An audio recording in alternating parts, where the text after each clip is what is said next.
Hello people, welcome back. Alive on the farm. Unboxing Christmas packages today. It's always a Christmas. Seeds came. Good old Johnny selected seeds in the mail. I started opening it and then I was like, you know what? I'm doing an unboxing video. I thought about it earlier and I wasn't gonna do it.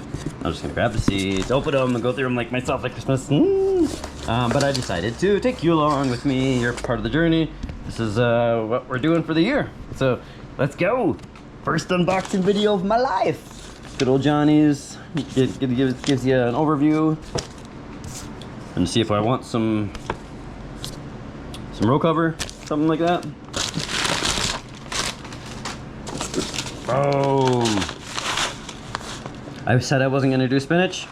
Yeah, well, it's too cheap and I had to get some spinach. It's like $10 for frickin' 10,000 seeds. 10,000 potential plants for like $10. Let's see how much the spinach actually was. It was like way too cheap, and so I just did it. I might grow some inside in soil.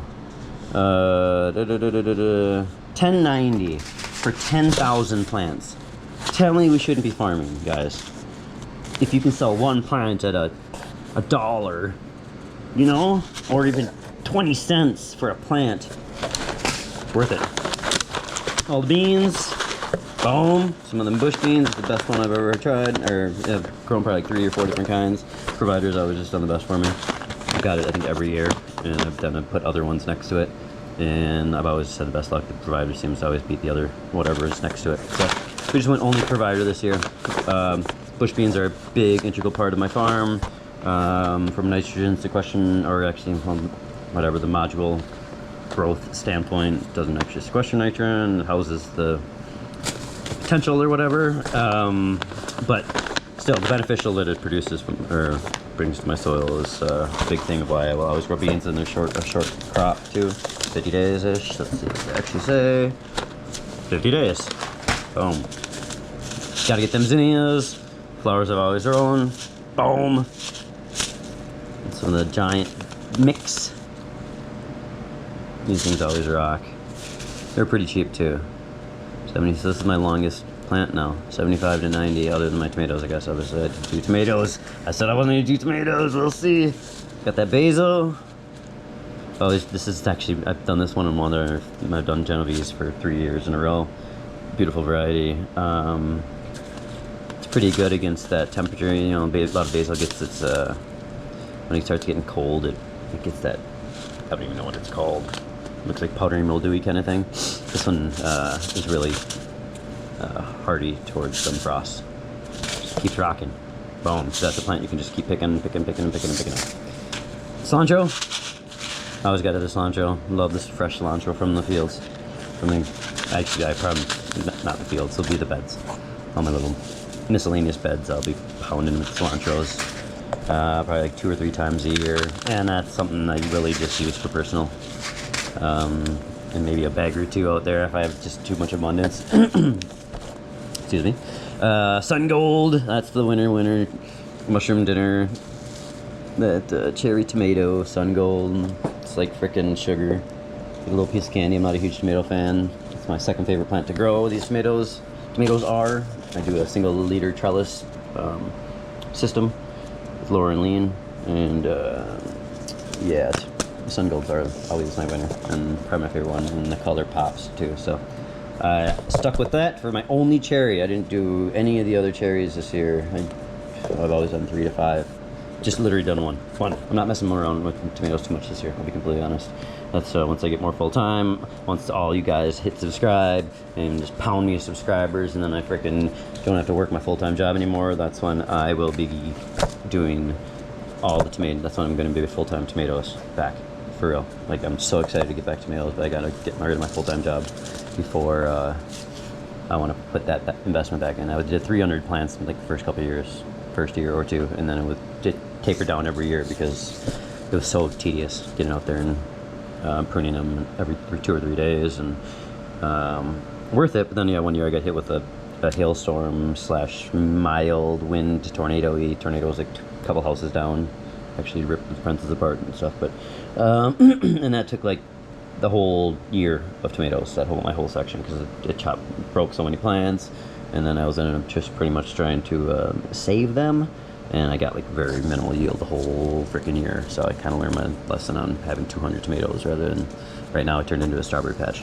So this year I have strawberries and grapes going up those tomato T-posts that I have out there.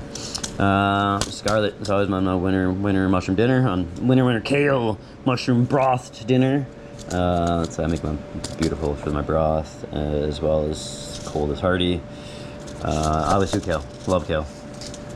Sells, just sits out there, don't really do anything, I don't really have pests. The deer don't eat it, the bunnies don't eat it. They mess with it a little bit when it's babies, but as soon as I can get it established, if I have enough out there, there's not enough of them to, it's giving them 20, I give them their 20%. Brandy wine, that's other wine. That's actually excited to show the end of my heirloom brandy wine, OG. Got that organic brandy wine. I did it, guys. We're growing a big, beautiful heirloom tomato this year. So I'm not huge on 78 days. It's gonna take so long. But we're gonna do it. I want to have an heirloom Friday. I figured heirloom, beautiful. I'm gonna try to do a little bit more. Yeah, so we got 2 tomatoes: the brandy wine and the sun gold. Got the chamomile. Got to get the chamomile every year. Just I really honestly put it in do a little mixed teas out there, and then it's for myself too. And my favorite cucumber. I didn't do many cucumbers this year. You know what I got? 30 seeds. 30 seeds. And I'll single them up. So I'm looking like 20 plants, 20 to 30 plants. Cukes this year. Not many. They're abundant as crap, but from a value standpoint, I just don't make a lot of money off them. So it's picking and keeping up with them.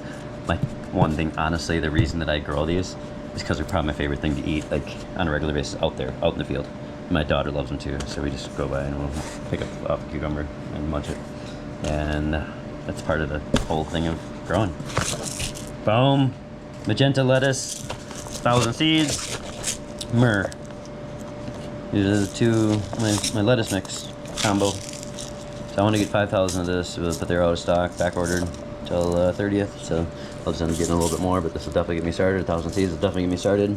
Gonna get these seeds in the ground pretty soon here, actually. Or on the ground. I do soil blocks. I'll do 105 tray soil blocks. So I'm gonna take you along for that. That's actually probably coming today or tomorrow, or the next day. That video, maybe the next day.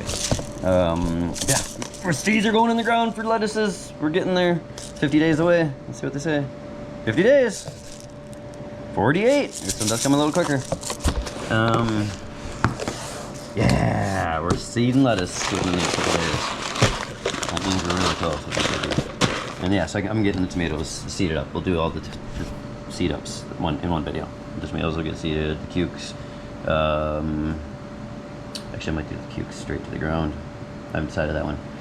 Tomatoes for sure, and lettuce, and zinnias will all get potted up. I don't think basil's ready yet. No, because basil needs to wait for the tomatoes. Otherwise, you don't want to have basil.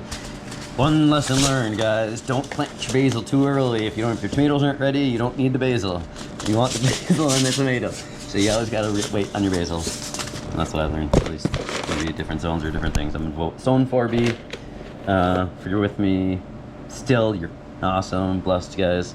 The final thing, and this is one of the big things we're doing to evolve at the farm, and I got the juicer ordered, hand steel cranked juicer.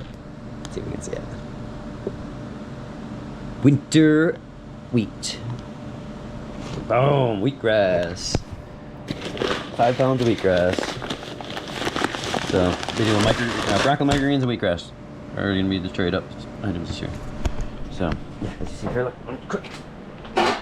Broccoli, microgreens. Boom! Beautiful land. Super nutrition. Not a doctor, but I've heard they're super nutrition. And wheatgrass shots. And do sell wheatgrass shots. I got like little $1 mason jars coming. And we're gonna see how much the neighbors want to take daily shots out there of wheatgrass, delicious health, chlorophyll blast in themselves. All right, guys. Oh, and this is the thing too. I don't know. I'm sipping on it today. Figured to holler. Tell me what you're sipping on today. You having a glass of tea? Hopefully, something good for you. This thing is the jam. There is a little bit of sugar in here. I'm not really fond on that, but you know, kombucha is what it is. Supposedly they eat the sugars, but there's gonna be added sugars. I know it because of the flavor. Yeah, 3 grams. But this flavor is the jam, guys. It's the best one to have. Island Bliss. Sipping on that, giving me that energy. Not that I need the energy, but extra energies to do the unboxing. I was excited to go get a kombucha today when I knew the unboxing was coming. Or at least I was going to unbox myself. I didn't know the video was coming. That's enough rambling for today. Bless you guys. Have a good one. See you soon. Peace.